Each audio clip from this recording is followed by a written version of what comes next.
Halo teman-teman, apa kabar? Semoga kalian sehat semua.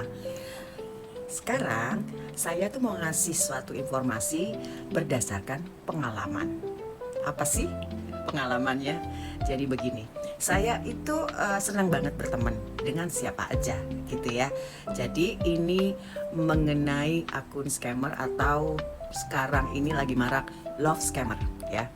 Jadi ada seseorang yang mend-DM di akun medsos saya. Ada yang di Instagram, ada yang di TikTok, ada yang di Facebook saya ya. Nah, mereka ini punya kesamaan. Setelah saya pelajari, saya mau berbagi kepada Anda semua ya. Pertama adalah mereka memakai akun orang lain atau menghack akun orang lain yang sudah tidak aktif. Biasanya ini akun-akun yang ditinggal oleh para influencer atau artis-artis atau model-model terkenal di suatu negara, bisa Hong Kong, Thailand, Inggris, London ya, Amerika. Nah, dan mereka menjadi seperti itu, seperti orang tersebut yang udah dihack ya. Nah, kalian pertama adalah ngeliat dulu ya akunnya, postingannya. Biasanya mereka memosting itu 1 tahun terakhir, tapi di bawahnya mereka hilangin atau hide ya, hiding, disembunyikan. Kadang-kadang mereka ambil tertentu saja gitu loh, foto-foto dan video-video yang kelihatan fancy, kelihatan mewah, nah untuk menjerat gitu. Lalu mereka akan DM, minta kenalan, lalu chattingan, tanya apa kabar, sudah makan, atau bagaimana keadaanmu hari ini, kenapa postingannya begini, kamu diperhatiin pokoknya. Setelah itu dia akan bilang, boleh gak saya minta nomor WA atau nomor telepon supaya bisa lebih enak gitu loh ngobrolnya.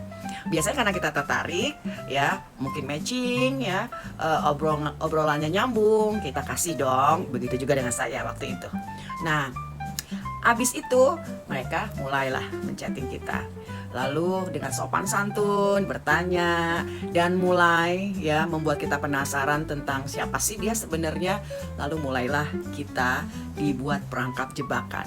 Pertama adalah mereka bertanya apakah Anda bekerja atau bagaimana kehidupan Anda, bagaimana anak-anak kalian dan sebagainya. Lalu dia juga akan menceritakan tentang kehidupan dia sendiri yang bohong ya, seperti terzolimi, diselingkuhin, dikhianatin, dijebak lah, macam-macam supaya kita iba, supaya kita merasa kasihan gitu loh. Dan mereka juga nantinya akan memberikan informasi tentang dirinya mereka, di mana mereka memberikan foto-foto kegiatan mereka yang mereka ambil dari Google atau Pinterest, seperti sedang makan di restoran mewah dengan menu yang sangat mahal dan enak ya. Lalu misalkan saya baru keluar kantor dengan mengendarai mobil, lalu ada logo Mercy atau BMW gitu ya, tapi tidak ada mukanya. Atau dia sedang meeting gitu ya, tapi punggungnya aja. Nah, kayak gitu-gitu yang mungkin mesti kalian cermati. Karena apa? Kalau seperti itu suruh dia untuk selfie ya, karena kalau dia selfie biasanya penipu nggak mau, takut kelihatan beda orang. Nah, bisa juga dia akan memberikan video-video tentang kegiatannya dia gitu loh, atau pelesiran, atau lagi di Bali atau lagi di Hong Kong, tapi itu sebenarnya adalah video dari akun yang mereka hack gitu loh, tidak ada suara ya, tidak ada ngobrolnya atau bicara. Karena kalau videonya orang tersebut ngobrol kan beda dong gitu, berarti dia beda orang gitu ya, mungkin bahasanya bahasa lain gitu loh, kok dia bisa bahasa Indonesia, kan beda ya. Atau kalian juga bisa berbicara, menjawab saja dengan bahasa Inggris. Kadang-kadang orang-orang tersebut agak lemot, lama ngejawabnya karena mereka harus translate dulu. Itu biasanya saya hitung berapa detik nih dia. Kalau dia bisa bahasa Inggris, ya dia merasa dia seorang yang punya pendidikan yang tinggi, ya biasanya dia bilang di Harvard lah, dia di mana lah gitu ya, MBA atau doktor gitu ya. Nah seperti itu.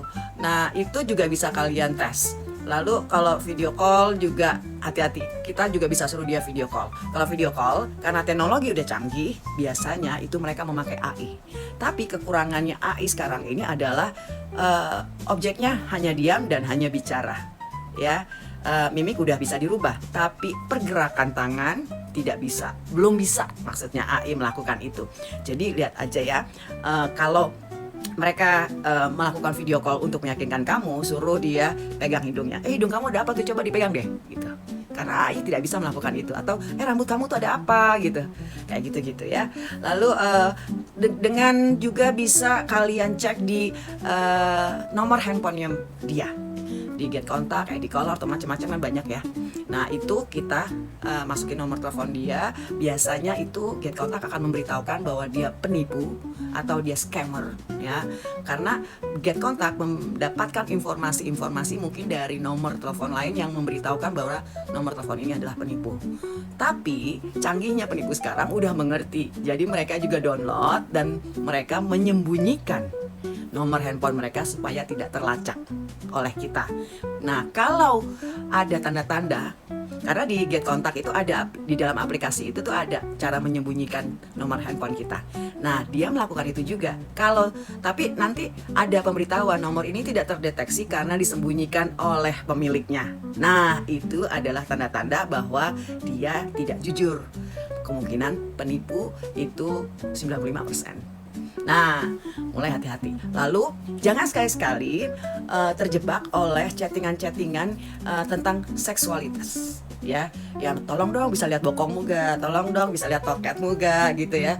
Atau apapun itu loh yang seksualitas kamu umbar ke dia, karena itu akan menjadi jebakan. Ini terjadi sama temen gue, tapi bukan gue ya. Jauh-jauh deh.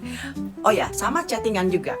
Kalian juga bisa menjebak dengan chattingan obrolan, karena biasanya ya kadang-kadang di atas sama di bawah nggak matching. Nah itu juga kalian harus mempertajam insting kalian ya dengan penipu tersebut. Dan juga jangan terjebak dengan kata-kata manis, rayuan, bujukannya. Jangan sampai mau untuk misalkan gue mau kasih kamu hadiah, tapi biaya masuk cukainya kamu bayar ya. Nah itu juga hati-hati ya, karena itu penipu pasti. Jangan sekali-sekali memberikan nomor rekening atau juga apa yang pribadi tentang kalian deh. Kalau perlu nggak usah bilang punya ini punya itu ya, atau kerjaannya di mana, jangan dikasih tahu. Oke? Kalau kalian mau ya tipu aja lagi balik ya kan. Nah habis itu ya saya bilang kepada kalian semua, hati-hati dengan love scammer seperti ini, karena yang dituju adalah orang-orang yang duda dan juga janda, dan mereka akan menjadi seperti itu juga untuk mencari pasangan.